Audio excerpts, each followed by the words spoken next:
నమస్తే, welcome to 99 TV.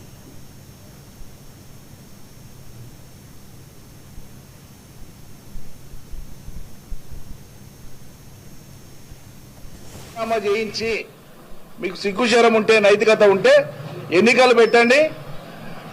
ప్రజలు ఎవరు గద్దెల్ని కూర్చాలనో, ఏ రాజకీయ పార్టీ గద్దెల్ని కూర్చాలనో ప్రజలు నిర్ణయిస్తారు. ఆ ఉప ఎన్నికలు 10ంటికి 10 మేము గెలిస్తే మీ గద్దెలు మీరే కూల్చుకుందరు. కానీ మీ గద్దెల మీద అంత ఆసక్తి ఉంటే, కూల్చడం మీద అంత ఆసక్తి ఉంటే, ఏదైనా నిర్మాణం మీద మీకు దృష్టి లేదు. మీకున్న దృష్టి అంతా కూడా విధ్వంసమే. హైడ్రా పేరుతోన విధ్వంసం, మరో దాంతోన విధ్వంసం, మరో దాంతోన విధ్వంసమే తప్ప నిర్మాణం ఎక్కడ మీది? పార్టీ మారిన 10 మందిని రాజీనామా చేయించి మీకు సిగ్గుశరం ఉంటే, నైతికత ఉంటే ఎన్నికలు పెట్టండి. ప్రజలు ఎవరు గద్దెల్ని కూర్చాలనో, ఏ రాజకీయ పార్టీ గద్దెల్ని కూర్చాలనో ప్రజలు నిర్ణయిస్తారు. ఆ ఉప ఎన్నికలు 10ంటికి 10 మేము గెలిస్తే మీ గద్దెలు మీరే కూల్చుకుందరు. కానీ మీ గద్దెల మీద అంత ఆసక్తి ఉంటే, కూల్చడం మీద అంత ఆసక్తి ఉంటే, ఏదైనా నిర్మాణం మీద మీకు దృష్టి లేదు. మీకున్న దృష్టి అంతా కూడా విధ్వంసమే. హైడ్రా పేరుతోన విధ్వంసం, మరో దాంతోన విధ్వంసం, మరో దాంతోన విధ్వంసమే తప్ప నిర్మాణం ఎక్కడ మీది?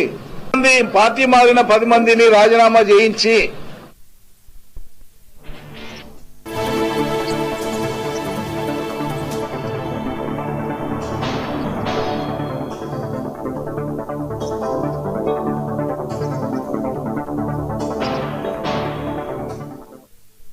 కాంగ్రెస్ ప్రభుత్వంపై మాజీ మంత్రి సింగిరెడ్డి నిరంజన్ రెడ్డి విమర్శలు గుప్పించారు. రేవంత్ రెడ్డి బీఆర్ఎస్ ఎమ్మెల్యేలను ఎందుకు కాంగ్రెస్ లో చేర్చుకున్నారని ప్రశ్నించారు.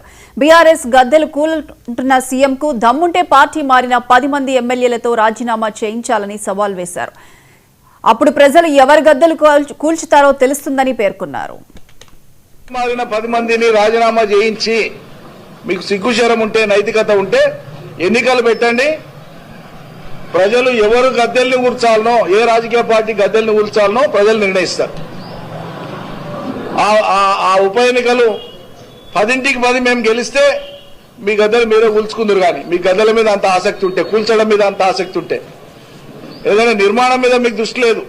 మీకున్న దృష్టి అంతా కూడా విధ్వంసమే. హైడ్రా పేరుతోన విధ్వంసం, మరో దాంతోన విధ్వంసం, మరో దాంతోన విధ్వంసమే తప్ప